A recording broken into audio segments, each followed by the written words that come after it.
전략적으로 한번 잘 사고해보세요. 문영배나 이미선처럼 좌파 판사들, 문재인이 임명한 판사들이 대통령 탄핵 기각해줄 거라고 기대하는 거 의미 없어요. 그러면 이 4명은 굉장히 놀라운 사실이 하나 공개됐어요. 문영배 재판관이 우리가 그동안 말로만 이재명과 친하다 이렇게 알고 있었는데 문영배 재판관의 트위터가 공개가 됐거든요. 우리 PD님 한번 온라인에 떠도는 화면을 찾아주실 수 있는지 모르겠습니다. 이 문영배 재판관 트위터를 누가 팔로우하느냐? 누가 팔로우할까요? 이재명입니다. 이 문영배 헌법재판관 트위터가 있는데 이재명이 문영배 재판관을 팔로우하고 있어요. 그리고 문영배 재판관이 팔로잉, 좋아요를 누르고 보는 사람들 전부 다 대통령 탄핵하라고 하는 극단적 민주당 좌파 성향의 인물과 단체들만 줄줄이 다 트위터에서 팔로우를 하고 있다고 합니다. 이렇게 노골적인 정치 편향성이 드러난 인물이 헌법재판소 권한대행이라는 게 충격적인 거죠. 지금 헌재에서는 문영배 재판관이 이재명 대표 모친상에 안 갔다, 조의금도 안 냈다라는 걸 막 이야기하면서 국민의힘의 공격에 대해서 역공을 펼치고 있는데 방송 자료도 하나 공개됐어요. 이재명 대표와 가장 가까운 국회의원이 민주당의 정성호 의원이잖아요. 정성호 의원이 2023년 CBS 라디오에 출연해서 자기가 직접 이렇게 말을 했어요. 우리 중앙대 그리고 이 사시 동기들 중에서 문영배랑 제일 친하다, 이재명이랑. 이 이야기를 친명계의 좌장이라는 정성호 의원이 직접 했습니다. 그리고 오늘은 문영배의 트위터에 이재명이 팔로우를 하고 있는 게 만천하에 공개가 되었습니다. 결국 권성동 원내대표 말이 맞았던 겁니다. 그 장례식에 가고 안 가고가 중요한 게 아니라 문영배 재판관과 이재명 대표가 특수관계이기 때문에 이 정도 친한 사이는 이 재판에서 빠져야 된다. 스스로 기피를 해야 된다.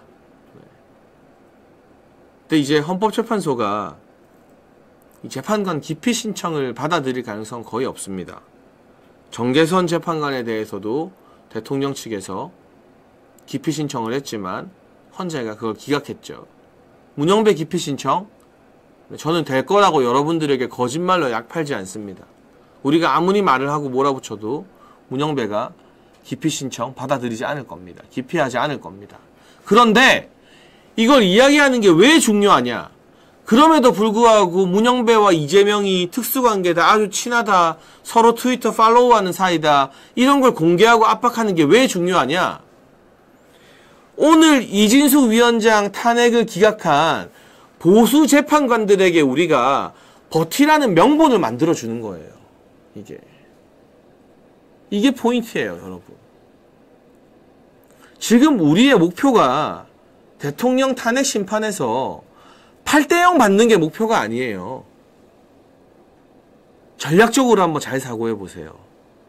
문영배나 이미선처럼 좌파 판사들, 문재인이 임명한 판사들이 대통령 탄핵 기각해줄 거라고 기대하는 거 의미 없어요. 그러면 이 4명은 자기들 맘대로 해라. 너네 탄핵 인용해라. 어차피 재판이 하나도 안 중요하잖아, 너네한테는. 재판 안 해도 탄핵 인용시킬 거잖아. 어떻게 꼴랑 이틀 일한 이진숙 방통위원장을 탄핵하자고 할 수 있냐. 기대도 안 한다. 그런데 중요한 건 오늘 이진숙 위원장 탄핵을 반대하고 기각시킨 이 4명이 흔들리지 않고 윤석열 대통령님 재판에서도 우리는 탄핵 반대다, 탄핵 기각이다라고 버틸 수 있게 그 명분을 주는 게 중요해요. 그 명분을 국민들이 만들어줘야 돼요. 그 명분을 위해서 문영배가 대통령 심판을 하기에는 이재명과 너무 가까운 특수관계다.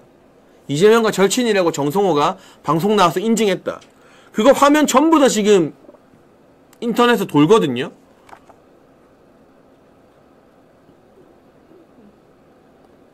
이재명은 문영배랑 서로 트위터 팔로우하는 특수관계다. 이런 사람이 어떻게 대통령 탄핵 심판에서 끼어들 수 있느냐. 결국 이재명 대통령 만들려고 하는 거 아니냐. 이런 명분과 여론전을 계속 만들어줘야 오늘 이진숙 탄핵을 기각한 김형두, 정형식, 김복형, 조한창 4명의 중도 보수 성향 재판관들이 윤석열 대통령 탄핵도 기각할 수 있는 겁니다. 그래서 여론전이 중요한 거예요. 지금 뭐 댓글도 일부 달리고 있습니다만 어차피 문영배 기피 안 될 건데 뭐 이재명이랑 아무리 친한 게 알려져도 기피 신청 안 될 건데 뭐 정계손도 기피 신청 안 됐잖아. 의미 없어. 이렇게 자꾸 패배자주의적인 생각을 여러분이 댓글 달고 퍼뜨리면 안 돼요. 제가 말씀드리잖아요. 저는 현실에서 정치를 하는 사람이기 때문에 다른 유튜버들처럼 문영배 기피 된다, 문영배 재판에서 빠진다 이런 책임 못 질 가능성 낮은 이야기 안 해요.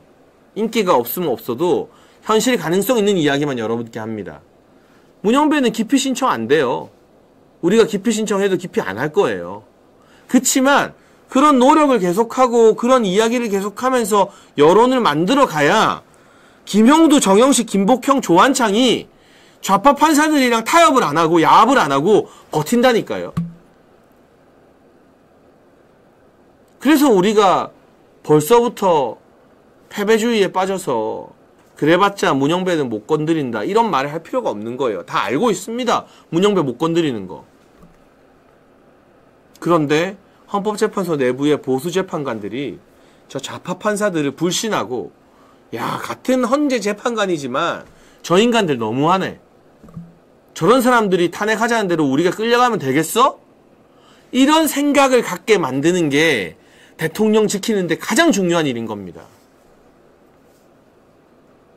그래서 오늘 8대0이 아니라 4대4 판결 나온 게 오히려 역설적으로 우리 윤석열 대통령님 탄핵 심판에는 더 도움이 되겠다.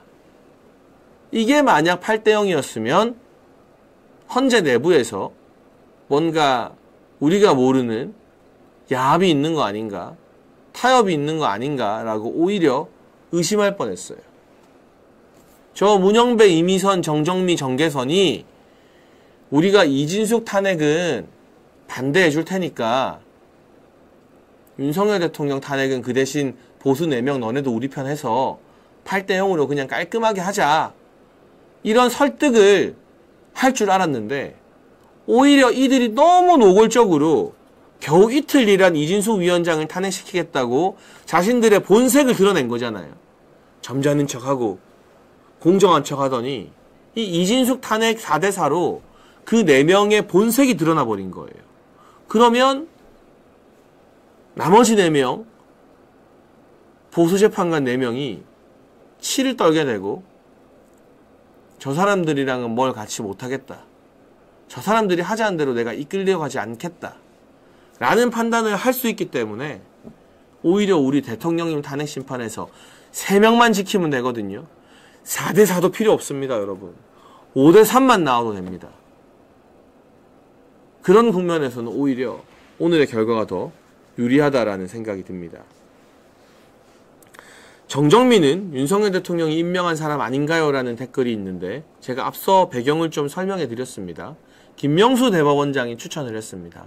우리 정권 초기에 김명수 대법원장 임기가 남아서 물러나지 않고 있을 때 원래 김명수는 더 좌파인 판사들, 우리법 연구회 출신의 완전 좌파 판사들을 추천하려고 했다가 대통령님이 그런 식으로 나오면 난 임명 안 한다라고 버티니까 약간 중도 보수 1명 그리고 진보 1명으로 바꿔서 추천을 했습니다. 그 중에 김명수가 추천한 인물 중에 보수 성향이 오늘 탄핵 기각 판결을 내린 김형두 재판관이고요. 진보 성향이 탄핵 인용 판결을 내린 정정미 재판관입니다.